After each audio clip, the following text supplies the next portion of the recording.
I faked my father's death for a full scholarship. Part 1. I'm sitting at my desk, the sun barely setting behind the buildings, my room still and heavy. This is where everything began, where I first became the story everyone whispers about in this building. My name is Aryan, 19, from a city most Americans have never heard of. If you'd met me last year, I would have looked like a miracle, the first in my family to go to the US on a full scholarship. My parents' friends congratulated us, neighbors asked for advice, but now people talk for different reasons.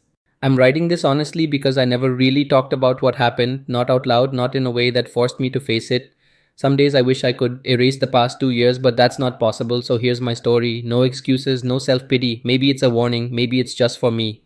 School was never for me. I was the one in the back row, copying homework, barely scraping by. My parents, both government clerks, had dreams bigger than anything our apartment could hold: engineering, medicine, maybe a job in the US, a future where bills were an afterthought.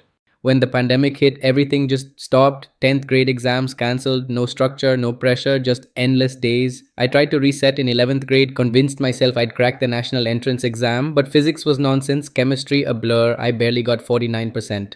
12th grade, nothing changed, attendance optional, grades abysmal, motivation non existent. Nights were horror movies, mornings lost to sleep. I lied to my parents, said I was studying. My dad would knock and say, Son, don't waste these years.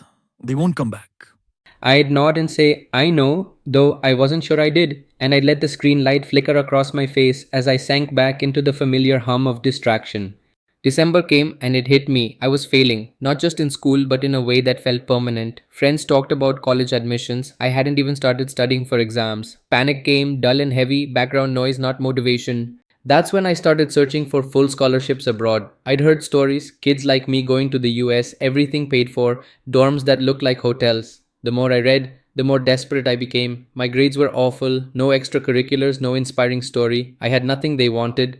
I remember staring at my computer reading about financial aid. The words became an obsession. I realized how impossible it all was. So I started thinking, what if I just changed a few things? What if I could become the student they wanted?